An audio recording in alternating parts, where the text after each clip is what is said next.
All right, guys, another camera issue that I am just like so disgusted with. So, I'm actually deleting the old live link.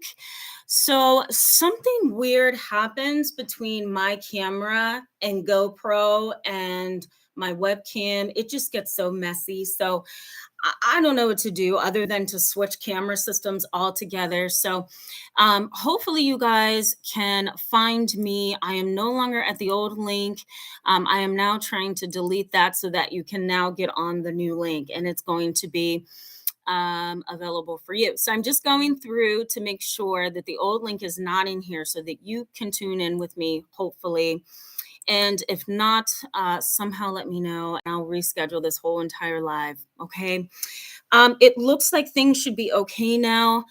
So I'm going to go ahead and see if I can just move forward, and go ahead and do our live, hopefully without any further issues. So, and it should be live for all of you. So let me just go ahead and check really quickly. It's public, so hopefully that works. So I'm going to type in the comment box here, the chat box. I had to create an entirely new live stream link. Hopefully you guys can join. So hopefully we can do that. So I'm gonna wait a little bit to see you guys trickle over, and then I'll go ahead and get started. It may all just be messed up tonight. So hopefully it's not though. But I'm going to go ahead and get started here. And I think this is a video that has been highly requested. You guys have been asking me for a while now. How do we understand our newfound insights and our new mind and the way that we function and the way that we behave in the world. Whoa, hi, Dragon Man Sasson. Thank you so much for the thumbs up and the sweet contribution. You missed me at the beginning. I was talking about how weird this camera system is and YouTube together. It frustrates me. But thank you so much for the love. I appreciate it. And I'm glad you trickled over. But I've been getting a lot of requests from you guys about this video and how to really understand your new world after experiencing a traumatic incident. And let me just say, it's a brand new world. It's a brand new experience. It's something I think that's going to take a while to be processed in your mind and your heart after you experience a traumatic incident. Let me explain briefly also what trauma is, and then I'm going to jump into this perceptual thing that I'm talking about here. So trauma is basically, in a nutshell, it's anything that you have absolutely no emotional and psychological coping skills to deal with or to manage. So it's not necessarily a subjective process. So in other words, it's not necessarily, I call this trauma, so it's trauma. It's more so, I can't function because I can't cope with what has happened to me. And so that is basically what trauma is in a nutshell. I can go into the scientific explanation of this, but I'd rather keep it very simple for you. It is basically anything that you have experienced that you have absolutely no coping skills to deal with. That is trauma. So in this live video, I'm going to talk a little bit about, what this trauma is. And I see some of you guys have already trickled over. Hi, Dorea Brooks. Glad to see you. Hello, Lady Pickletta. I think I said that right. Thank you so much for trickling over. I'm glad to see you. So I'm going to go ahead and jump into this. Okay. So perception changes when it comes to trauma for a variety of reasons. And I'm going to give you some reasons why your perception of life, your perception of other people's lives, of where you are in your life or how you perceive certain things, that perception changes because of trauma. And some of you guys just got in here. Hi, Craig Samuels. I see you. Good evening. Thank you so much for joining us. I'm glad you guys are trickling over. I see you all trickling over. So that's good to see. So, I was saying, for those of you who just got back into this with me, that trauma is basically anything that you don't have coping skills to manage that trauma. It's not necessarily just, I'm going to call that trauma, so it's trauma. It's, I absolutely have no coping skills to deal with my traumatic experience. When that happens, your perception of life changes. And that could be the way that you see your life, other people's lives. It could be the way that you even interpret your own trauma. It can also be at the foundation of misinterpretation of life in and of itself. And so we're going to get into that right now. There were some researchers at the University of Bonn, or I'm going to just call it Bonn University. I'll put it that way. And there were also some researchers overseas in Colombia and also in Puerto Rico who did research on why the perception that we have changes after we've been in a traumatic situation. And there are some fibers that connect the brain. There's a fiber known as the AB fiber. I'm going to make this very plain just so that you can catch this with me. It's called the AB fiber. And really what that is, it's the fiber in the brain that basically connects together to help us transmit sensory information. It helps to transmit what we see, what we taste, what we feel on our skin, what we hear, right? All of those sensory experiences, even the sensation of breathing, even the sensation of having clothing on you.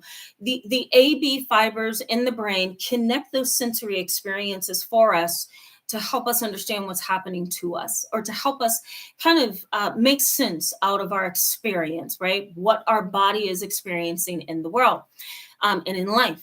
C fibers are another part of the brain. C fibers basically transmits information that impacts us psychologically and emotionally. So kind of think of it as the AB fibers has a lot to do with sensory sensations, right? Sensory experiences, I should say. And the C fiber has a lot to do with what I'm thinking, what I'm feeling, and how I'm interpreting reality. Well, people who have PTSD, chronic stress, acute stress, any kind of trauma, complex PTSD is another thing. They have a sensitivity to life in and of itself because of these fibers that have been impacted. The research that I just mentioned from Bonn University, from what did I say, Puerto Rico, and also from Colombia, those research studies there, and I'm going to post them in the description box for you so you can click on them and read about them and see what's going on there. But those research studies basically found that most people who had PTSD, they had a sensitivity to touch. They did not like to be touched. They did not like to be tapped, right? They did not like to see, bright lights that was overly powerful to them, right? It was overstimulating is the word that I'm looking for. They also couldn't deal with loud noises either. Other things like slamming doors and arguments and certain clothing, texture on clothing, all of those things really impacted in a negative way people who had post-traumatic stress disorder. And that is because the A, B, and the C fibers in the brain. Okay, I hope that makes sense, guys. I'm going to go to the chat box and just see if I can engage you guys a little bit there. And then I'm also going to talk about some things that you may personally be experiencing because of PTSD, because of trauma in your life that has a lot to do with your perception. So we're going to get into that. I see Lady, I'm going to call you Piccoletta. Hopefully that's correct. She says, so true. Bright Eyes, welcome to the chat and welcome to the live video. She says, my daughter fought cancer for 4 years. Let me comment on that one briefly, and then I'm going to go back to Lady Piccoletts because she also put in a message there. Hi, Evie, I see you. Welcome to the chat. I think in terms of Bright Eyes, I'm going to comment on your statement there. I think cancer, is a very traumatic experience for most people. I think it's just the fear of, will I live? Will I die? What's the radiation going to do to me? Am I going to be able to get back to some normalcy in life? All the doctor's appointments and all the abrasive testing that goes on, all of that is trauma.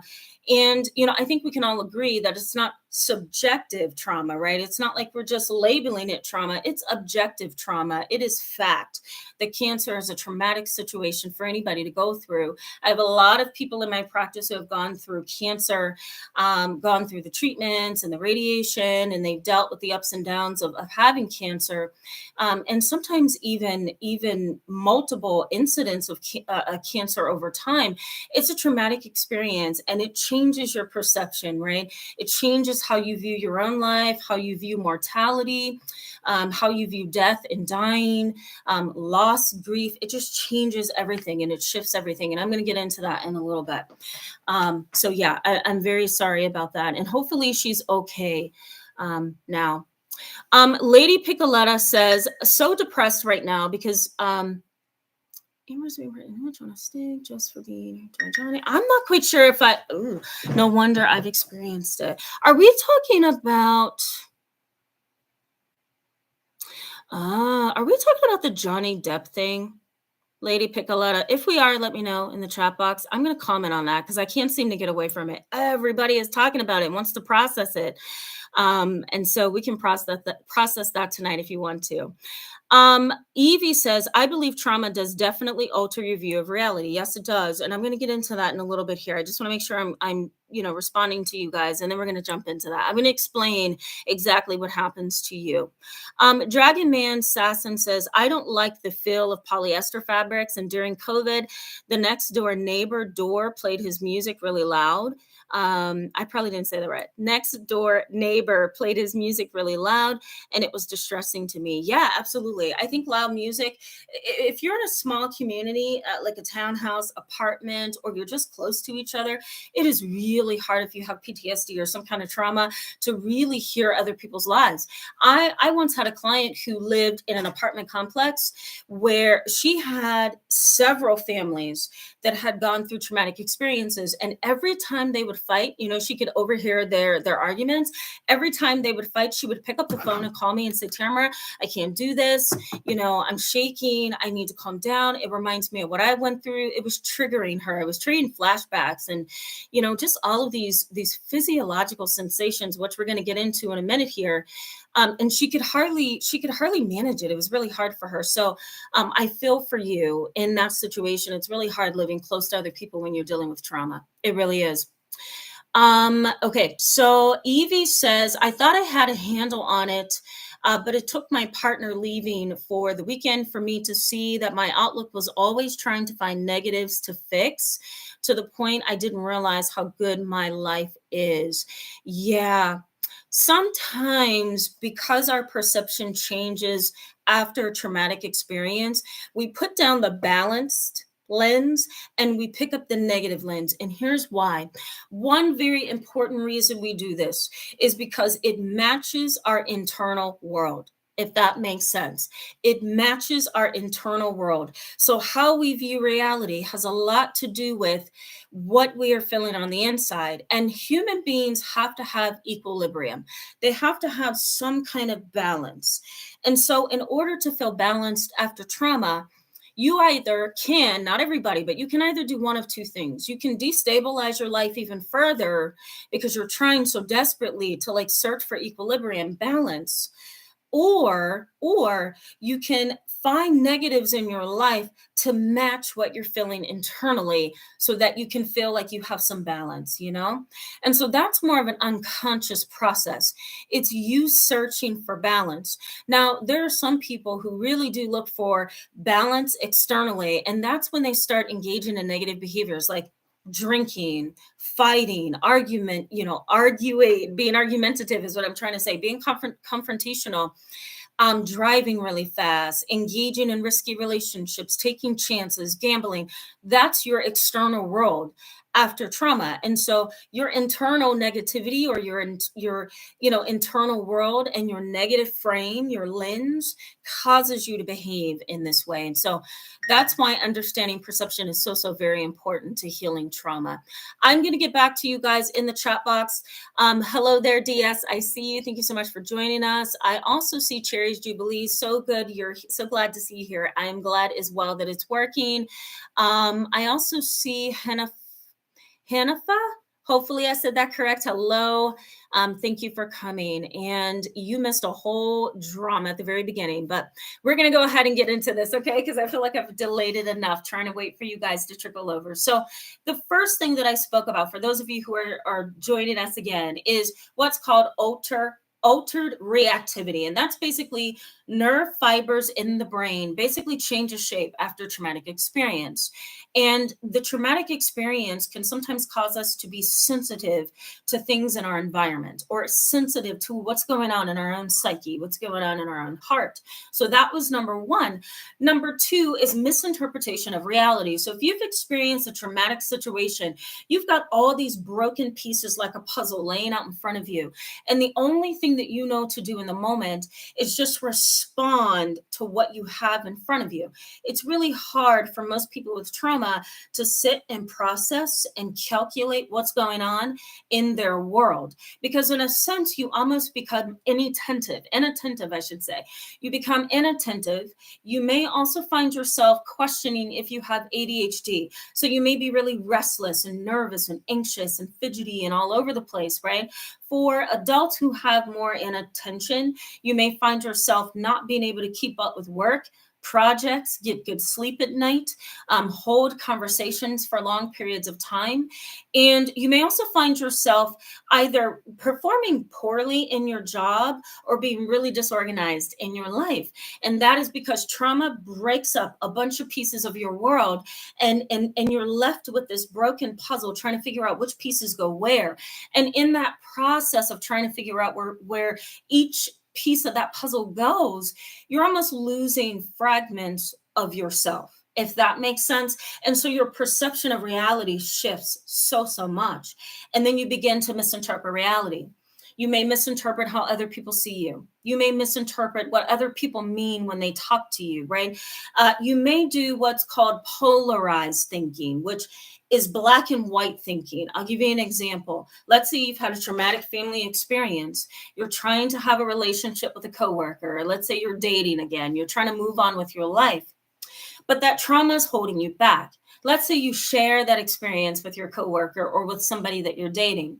You might begin to think one of two things. This person either totally wants to run away from me and not connect with me because I'm toxic, or they're really going to like me, but it's going to eventually end. Polarized thinking. There's no balance. There's no gray. There's no in between. It's black or white. It's either I'm going to win at this or I'm going to lose at this.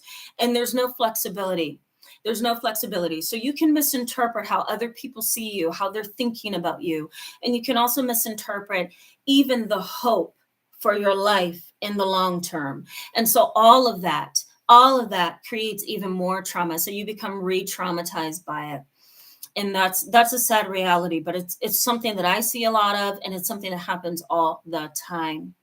I see you guys chatting in the comment box. I'm coming back to you. I see you guys saying quite a few things that I want to point out. So we're going to keep going, okay? So misinterpretation of reality is 2. 3, hallucinations and delusions. This is not everybody. So really what I'm doing is I'm bringing our attention just in this number that we're focusing on here, number 3. I think we're number 3. I'm bringing it down to a really small population of people with PTSD. Sometimes if you have either poorly treated or not treated, right? It's untreated or poorly treated PTSD or chronic stress or anything like that, you can begin to experience hallucinations. Now, think back to what I said at the very beginning, where I mentioned an altered reactivity. You have those brain fibers that connect, and it kind of creates this oversensitivity to the environment. It has a lot to do with your senses, a lot to do with your emotions and how you process life. So if you have hallucinations, we're dealing with the same part of the brain, right? Because it's sensory. Hallucinations are sensory experiences like hearing and seeing things or tasting things that's not there, sensing a presence in the room and there is nothing. Now, there are religious and cultural, places in the world or groups, I should say, that believe that. So we're going to exclude them. But if you have PTSD and you're having hallucinations, you may sense things in the room that's really not there. You may hear or see things or taste things that's not there. And you may also struggle with feeling like things are crawling on you or biting you or something's wrong, I had a client, I'm going to say about 6 years ago, 15-year-old girl, traumatized, just in every way traumatized, and I really did feel like there was no hope for her. She's fantastic now. Like, we still talk. She reaches out to me, but she had a horrible, horrible upbringing. And one thing she used to do is pick her skin all the time. She had skin picking disorder.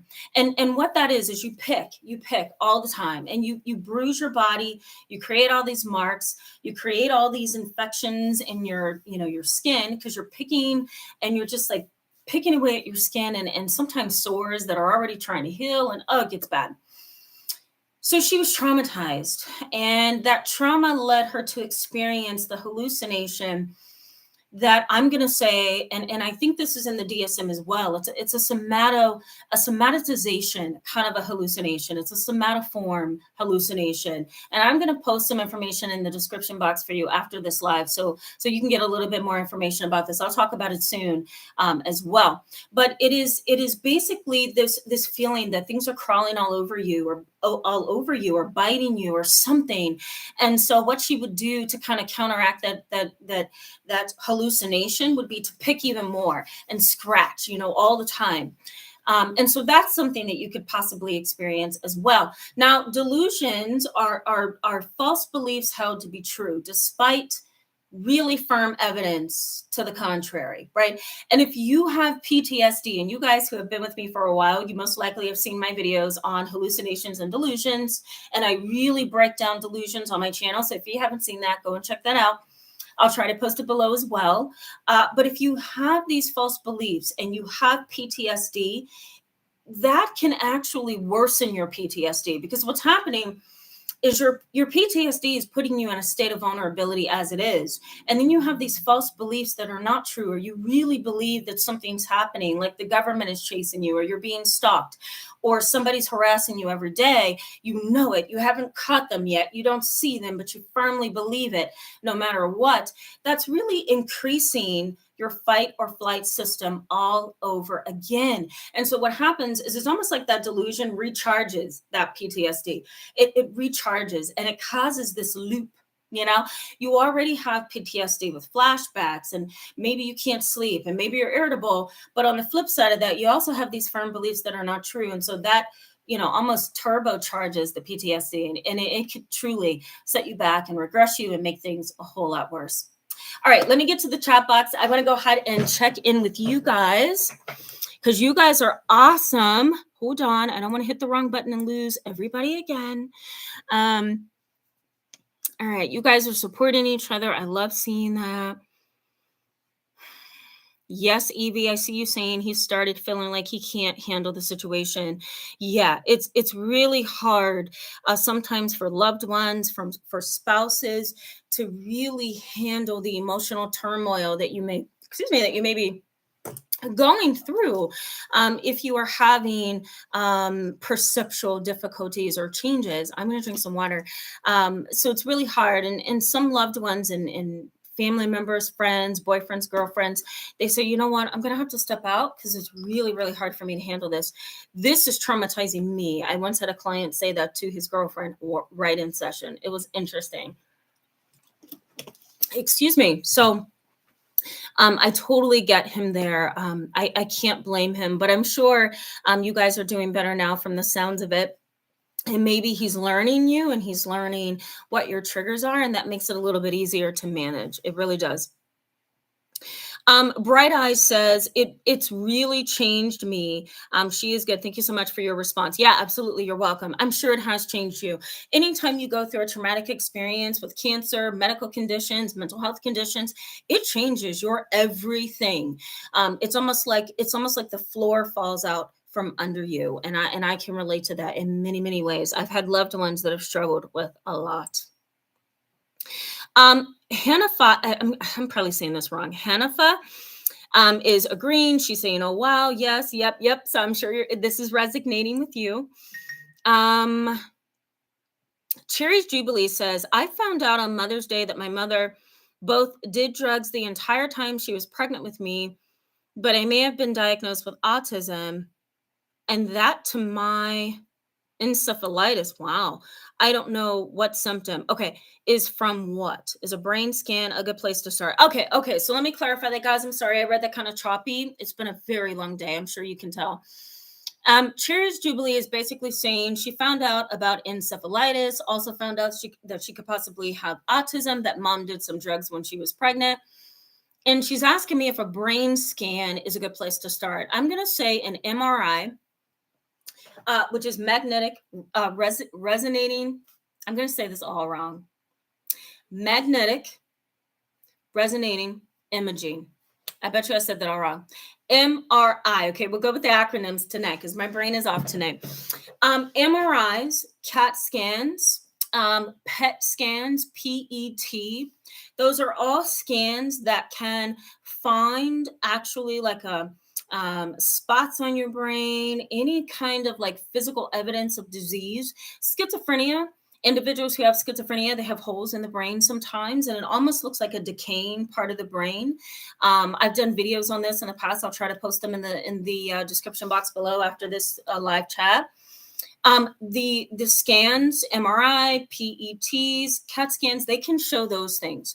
Can it show an autism spectrum disorder? Can it show post-traumatic stress disorder? No, because it's more of a developmental autism or autism spectrum disorder. Asperger's is more of a developmental kind of a thing. And so really it's going to be Cherry's Jubilee, a psychologist or a psychiatrist that's going to have to sit down with you and do a long history and kind of get some information from you and give you some tests that you can do. They're called self-reports or assessments that you can do on your own. And then you can find out what that diagnosis is. For encephalitis, you can also get an MRI, PET scan, or a CAT scan.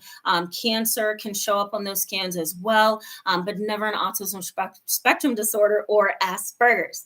So I hope that was clear. All right, guys. So let's keep going. Yeah. So Hannah says no fight or flight, perpetual freeze. Yeah. So let me just kind of expand that a little bit for everybody else. That sometimes the body does go into fight or flight, right? And other times it goes into one mode, and that is freeze. It's almost like you pause out of fear, and almost you're like catatonic. You know what I mean? Catatonia is basically it is a diagnosis of schizophrenia. It's something that we can also diagnose when somebody's dealing with psychosis or some kind of brief psychotic disorder. And it's when the body basically just goes into this freezing mode, and that person can stay in that mode much longer than our muscles can typically handle. There's been stories in research over the long history of psychology that focuses on hospitalizations and mental health clinics, where there have been patients who have stayed in positions like this for long periods of time, days, months, years, and hasn't moved. And so is it catatonia for you? Probably not. It's more so I freeze, I can't function, I can't think, I can't react, I'm just frozen. And people who have had pretty extreme trauma can deal with that really on a daily basis, more so than you would think. It's pretty scary. Okay, so let's get back into the video, guys, and then I'm going to go ahead and continue, answering your questions and chatting with you. Hi, Green Dragon 167 says, I'm new to your channel. Welcome to the channel. So glad to have you tonight. Thank you for the very informative content. You're welcome. Tonight, I'm a little off. I'm going to be honest with you, so forgive me. Today was a really, really tough day, and I saw about 15 people. So like my brain is like, go home, go to bed, All right, so let's keep moving forward. Okay, guys. So the last thing we talked about was delusions and hallucinations. Let's talk about somatization. So somatization is basically a disorder in the Diagnostic and Statistical Manual, that little book that I really don't like. I say that all the time on my channel, but we have to use it, so we use it. So there's something in there known as somatization, and here's what happens. It's the psychological and emotional distress being displayed or actually being expressed through physical ailments. So I'll give you a personal story on myself. So 2 years ago, I had COVID, did everything right, gloves, mask, clean, everything. Use this like you wouldn't believe. Like everything in my office was like spigot span clean, okay? I went to a restaurant. against my will with family. I think I got COVID from that restaurant. So I was traumatized immediately. I was so sick. My fever was 105. I did a video on YouTube, and everybody, including half of you that are still with me, were like, "Are you okay? You don't look well. You don't feel good. You don't look like you feel good. Are you okay?" And I'm like, "No, I think I'm sick." So I go to the hospital. They diagnosed me with COVID. My fever was 105. I was dizzy. I was burning up. I was so hot. I needed like ice cubes all the time, every day. It was horrible, right? So, okay, that happened. Prior to that, my grandmother passed away unexpectedly. So, literally 3 months after my grandma passed away, I got COVID. 3 months after COVID, I had long haul symptoms where I had all these weird, like medical conditions, and I'm extraordinarily healthy. I don't, I'm young, I'm healthy, I work out every day. So, like, I shouldn't have been that sick. So, I was sick for like 3 months after COVID. And then come Christmas, I couldn't eat my dinner. I couldn't eat anything that my family made without vomiting. Why? Because I was developing celiac disease, and I didn't realize that I had a gluten intolerance that transformed into full celiac disease, it seemed. And COVID may have triggered that. We don't know. So for that entire span of 2020, I went through it. And so my whole body began to display my stress, display my grief, display my feelings of loss, and display all of my frustrations over my health in 2020 by headaches, migraines, fevers, not panic attacks, but just moments where I just felt really anxious. I couldn't really make sense out of anything. My health was a mess.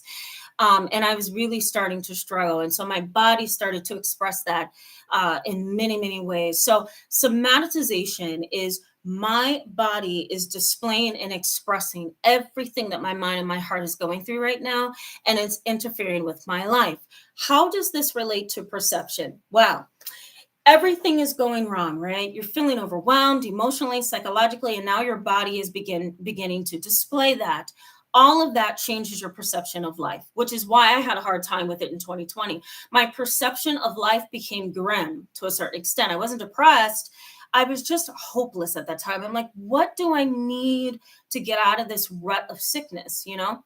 And so a lot of people begin to experience perceptual change when their health shuts down, when their body doesn't perform, when their mind doesn't perform, right? It skews your perception of reality. Again, it causes a misinterpretation of reality. It also causes something that's known as learned helplessness. And that's basically, I'm in a helpless situation. I don't know how to get out.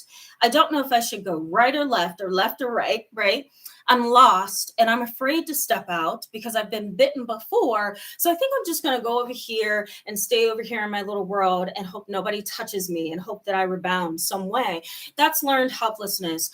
There's been research studies done on rats and mice in the past where mice were shocked in a cage. Every time they would try to get out of that cage, they would be shocked.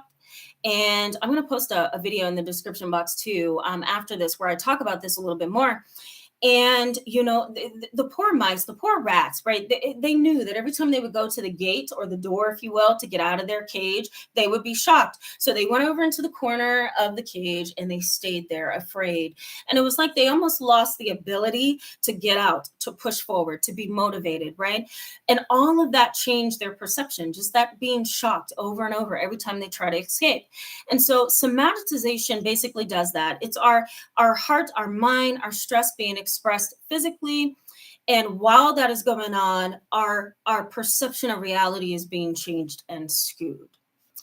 All right, let me get to the chat box. You guys are good at chatting and like talking to each other. So I think this is great. I love seeing how you guys engage. All right, let's keep moving. Cherry's Jubilee says, I had a phobia trigger, fight or flight, then freeze. Yeah, she's talking about when she was tested, I think, Cherry's Jubilee, correct me if I'm wrong. You're talking about when you were tested, you had almost like a trigger to your fight or flight and then freeze system. That's what I'm understanding. Hello and welcome to the chat, 939449. I'm going to read your comment here so everybody can hear it. They say, I saw a soldier be triggered into a fixed sitting position. He genuinely could not move and had to be carried. Yeah, that was basically his shutdown mode, right? It's that fight or flight freeze mode. He just couldn't move out of it, you know? Thank you so much, Lady Piccoletta. I see you say, oh no, and heart. Thank you so much. I think that was for me. Or maybe it wasn't. I don't know. I think it was. Cherry's Jubilee says, everyone thought I was in freeze or having a seizure when I was upset. It was narcolepsy with cataplexy. Oh, wow. So I'm going to say you may have had a somatization disorder, or your symptoms were being expressed in a physical way because of stress. So you have narcolepsy, but you also had cataplexy, which is, losing muscular tone and losing your ability to move your joints and your muscles. And it can look like you're having a seizure. It's a very frightening experience. I actually have a video where I was training an intern last year where I had another intern kind of role play cataplexy and kind of having a seizure so that I can help them understand what the differences are. So I may try to post that short clip for you in the comment section or in the description box so you can see what that looks like.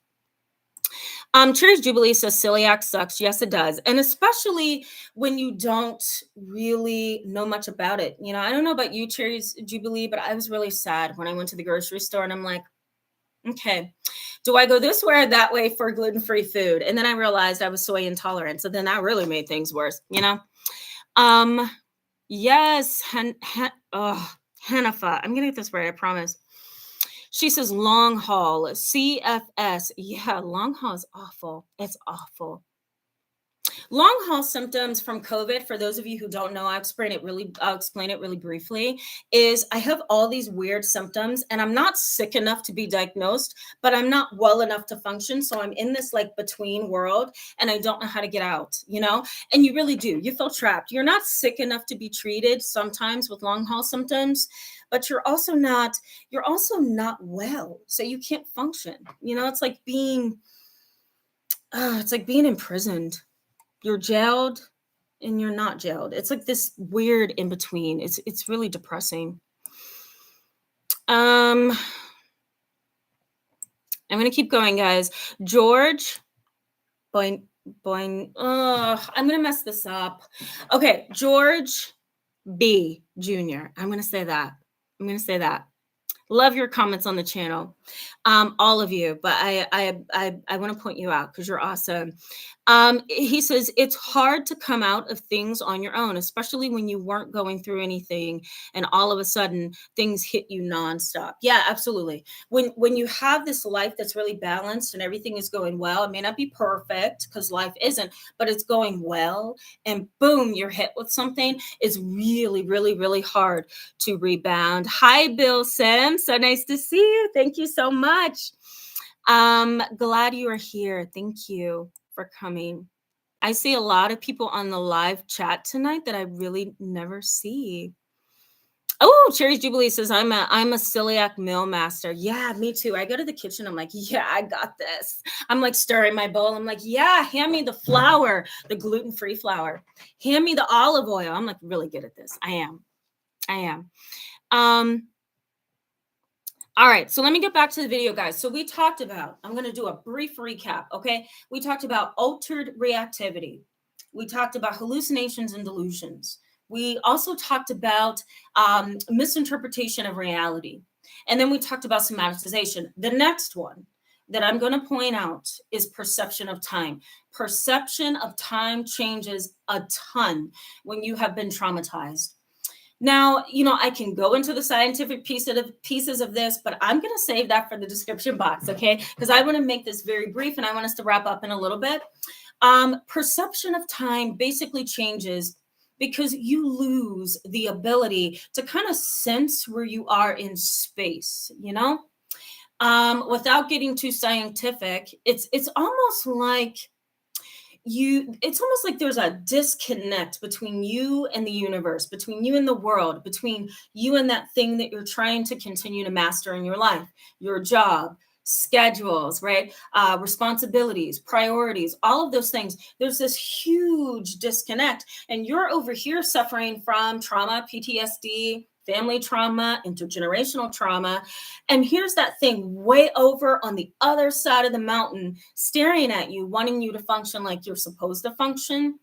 And unfortunately, there's this huge distance between you and that thing you have to get done in your life. And so all of that confusion can throw off your perception of time. It's almost like the concept of needing equilibrium, needing that balance in your life. When you have been traumatized, it's really hard to keep that equilibrium. It's really hard to keep that balance. So then what happens? You get all confused in your world. And so that happens with perception of time as well. You may say to yourself, okay, I know I'm supposed to get up tomorrow at 5 a.m., but it really feels like 8 p.m. And I don't know why. I've had people come in and say that. I've also had people come in my office and say, I'm so sorry I'm late. I literally lost track of time. I got somewhere in my mind and I just don't know how that happened, And that is not willpower. That is not lack of motivation. That is not laziness, as some people may say. It is my perception of reality and life and time has completely been thwarted by my trauma. Okay. And I also talk about something known as it's the fight or flight, but I call it, and my colleagues call it, central nervous system dominance. So here's what I mean by that. You have two very important things in your body. One is the sympathetic nervous system, like sympathy, the sympathetic nervous system, and the other is the parasympathetic nervous system. And here's what happens. Sympathetic nervous system is like the gas pedal, right? It's like putting the pedal to the metal, And when you are triggered by a traumatic experience, that stays revved up in your body. And sometimes it's revved up, longer than it should be. And sometimes at times when it should be, so the duration is longer and it pops up in your life when it should not. The parasympathetic nervous system is that brake pedal, right? That's when your body cools off, you're not frozen in that freeze mode anymore, and you're able to function and engage in life. So central nervous system dominance, or fight or flight, in the more practical terminology, when your body is constantly in that state of disequilibrium or fight or flight or central nervous system dominance, you can say it either way, it is hard to keep your perception of reality, your perception of time. It's hard to keep that firm, balanced, and steady in your life because your body emotionally, physiologically is constantly in a state of disequilibrium. There is no balance inside of you. That's your internal world. And so it's thrown off. Now, for some people, they also exist in an external world of disequilibrium as well. So you've got fight or flight going on inside, and then you're in a chaotic environment. So all of that can thwart your perception of reality. I'm going to come back, guys, and talk about this a little bit more. It is such a big topic, and I don't focus on it enough on my channel. Know that I will. Okay, so I'm going to go ahead and answer a lot of your comments, and we're going to go ahead and wrap up. Let me just say, I love doing this with you guys. I've done a whole lot of lives recently, and I think it's just because I'm trying to connect with you guys a little bit more. That is a 2022 goal for me, for sure. So let me know if you're liking the constant live chats.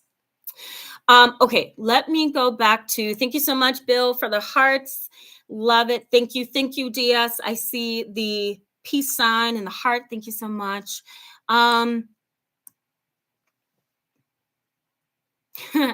Green Dragon 167 says, did anyone get visual snow after the pandemic hit? I feel like I got corona and didn't know, or something, and then it's a long haul symptom. I don't know.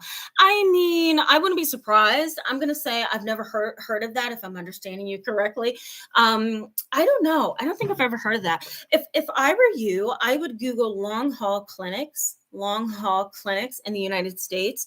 Go to their website and click around. They have listing of symptoms and all kind of cool stuff. So that might be helpful.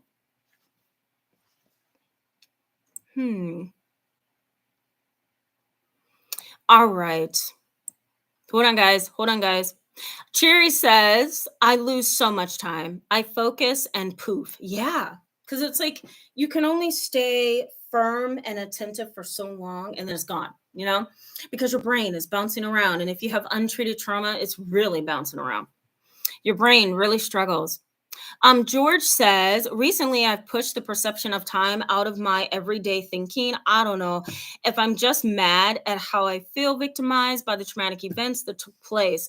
I mean, it could be that. So, if you've kind of pushed the perception of time out of everyday life, or everyday thinking, I understand you to be saying that might be a good thing for you. Because if you're trying to heal from everything that's happened to you, you don't want to have an issue with perception of time because that's going to make you feel awful. It's going to make you feel like a failure because you can't keep up or you can't process or you can't, you know what I mean? So pushing that time barrier out of your way, I think may be helpful. I hope I'm understanding you correctly.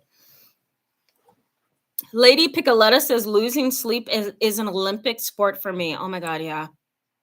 You know what I do? And I shouldn't tell you this as a therapist, but I'm going to tell you. So you can see that I'm very much human. I get in my bed at night, okay? I'm all set up for sleep. The first thing I do is I lay there and I'm like, oh, I didn't see the news today. And I reach over and I pick up my phone and I'm like this, all like at least for about 2 hours. And here's my excuse, okay, guys? I'm a therapist. I need to know stuff. That's my excuse.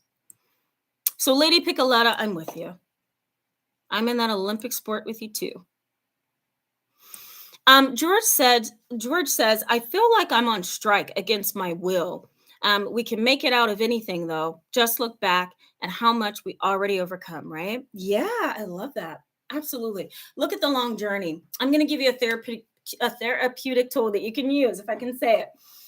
Got a piece of paper, George? You guys can do it as well. Pen, markers, whatever you want.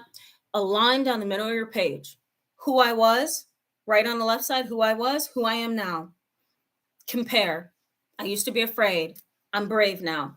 I used to be tired, depressed. I'm happier. I used to be afraid, I had a fear of change. I'm accepting things better, right? So compare. That might be a nice reflective activity for you. I do it a lot with my clients. It's very, very helpful. Oh, thank you so much, Cherry Jubilee. She says you are the best. Thank you, and so are all of you.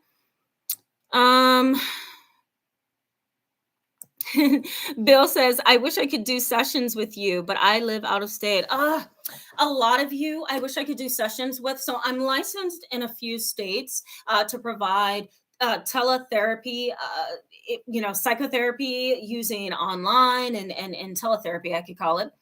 The issue is that you guys, most of you are in states that I'm not licensed in, like California, Texas. I'm like, why couldn't I should have reached out and like gotten licensed there. You never know, I might. But for right now, unfortunately, I'm only licensed in a few states, even though I'm internationally certified. But to provide that ongoing clinical treatment, I would need to be licensed in your state. So we're getting there. We're getting there, guys. And thank you so much, Bill. I think that's a compliment as well. Thank you.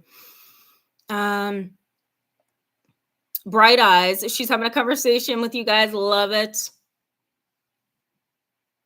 Yes, she says, I've taken a lot of time, but I still feel stuck a day at a time. Yep, one step at a time.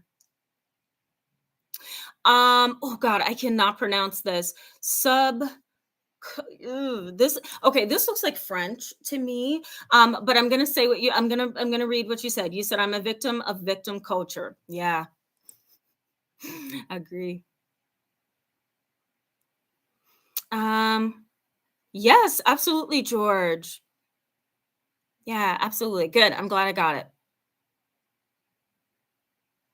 Oh, okay. So Green Dragon 167 says visual snow is like a translucent TV static filter over your vision. Ooh, my mom has that, but my mom has what do you call it? A floater. My mom has a floater and it's healing up, which is so so good. But like the floater caused like this film that like almost looked like cataracts. But yeah, I get you. That's uncomfortable. I'm so sorry. Anything that has anything to do with the eyes is just it's a little traumatizing. It is. I won't lie. You're welcome. I'm gonna share this one. You're welcome, George. Thank you for the hearts and the doves and oh, I love it. Thank you. Ah, Oh, thank you so much, Lady Piccoletta. You're wonderful. No, George, I'm not in Arizona. I swear. I wish I were. Illinois. No, that's what I mean. I'm not like, what I should have done is come onto YouTube and been like, okay, guys, what states are you in? And then get licensed in those states. I wish I could have done it that way. Yes, I am totally licensed in PA. Absolutely. PA, Ohio, Virginia, South Carolina, North Carolina. Hello, William. Welcome to the chat. I'm actually signing off here in like 2 minutes. Yeah, that's okay, Kendra. She says, "Oh, darn, I'm so late, but glad to catch you live to say thank you for your work." Yes, you're welcome. And thank you so much. Every time you guys say things, it's so humbling, and it helps me build better skill. So thank you so much.